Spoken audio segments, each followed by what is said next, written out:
امروز میخوام بهتون 4 مدل ناگت خوشمزه و جذاب آموزش بدم. تا آخر فیلم با من همراه باشین که این فیلم پر از نکته است. بزن بریم.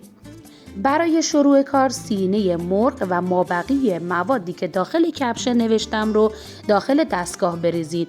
در مورد ادویه کامل توضیح دادم و اینکه پیاز رو نیاز نیست آبگیری کنید، همینطور مستقیم داخل دستگاه بریزید و بعد شروع کنید به خرد کردن و مخلوط کردن همه مواد. برای اینکه مواد ناگت خوب و یک دست خرد بشن و مخلوط بشن از پوره یخ استفاده میکنیم که در مورد پوره یخ توضیح دادم و بعد موادی که پخش شده کناره ها و دیواره ها رو جدا میکنیم و دوباره شروع میکنیم به مخلوط کردن مواد ناگت. مواد ناگت آماده است، اما در آخر برای طعم بهتر از پنیر پیتزا هم استفاده میتونید بکنید که کاملا سلیقه‌ایه. مواد ناگت آماده شد. دقت کنید که مواد ناگت نباید زیادی سفت یا زیادی شل باشه. حالا بریم سراغ درست کردن چند مدل ناگت خوشمزه. برای مدل اول اندازه یک گردو از مواد ناگت بردارین و حالت بدین توی دستتون. ابتدا داخل تخم مرغ مزه‌دار شده و بعد داخل پودر سوغاری بغلتونید. در مورد تخم مرغ مزه‌دار شده و پودر سوغاری‌ها کامل توی کپشن توضیح دادم. اگه میخواین ناگت هاتون کاور مناسب و خوبی داشته باشن میتونید این مرحله رو 2 بار انجام بدین و دوباره ناگت کاور شده رو داخل تخم مرغ بندازین و دوباره سوغاری کنید که اینجوری کاور بهتری میگیرن.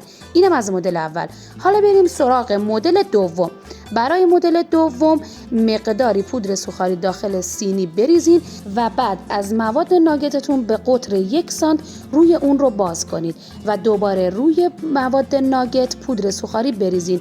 به مدت 1 ساعت داخل فریزر استراحت بدین. حالا بعد از استراحت میتونید با کاترهای دلخواهتون این ناگت ها رو کات بزنید و به شکل دلخواهتون در بیارین.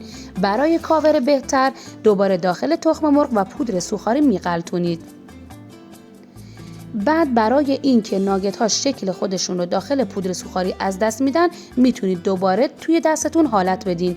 اینم از مدل دوم که آماده شد. برای مدل سوم که بهش میگن ناگت دوناتی مقداری از مواد داخل قیف بریزین و داخل ظرفی که مقداری چرب کردین به شکل رینگ اونها رو پایپ کنید و به مدت 1 ساعت داخل فریزر قرار بدین. بعد از 1 ساعت ناگت ها حالت خودشون رو از دست نمیدن و به راحتی میتونید داخل تخم مرغ و بعد پودر سوغاری بغلطونید. اینم از مدل سوممون که خیلی خوشگل و جذابه. ناگت ها که آماده میشن یا میتونید همون موقع سرخشون کنید یا اینکه به مدت 3 ماه داخل فریزر نگه دارین. حالا برای مدل چهارم یه مقدار از مواد ناگت رو داخل دستتون باز کنید و مقداری پنیر پیتزا داخلش بذارین و ناگت رو خوب بپیچین که پنیر پیتزاها پیدا نباشن و بعد دوباره مثل همه ناگت هایی که آموزش دادم داخل تخم مرغ و بعد پودر سوغاری بغلطونید. ناگت های خوشمزه و خوشگل ما آماده شد. خوبی این مدل فینگر فود این هست هر وقت آماده کردین میتونید اونا رو داخل ظرف دربسته قرار بدین و به مدت چند ماه داخل فریزر نگه دارین که هر وقت خواستین بتونین راحت آماده سرخشون کنید و نوش جان کنید. این پست رو حتما برای عزیزانت بفرست. لایک و کامنت هم فراموش نشه.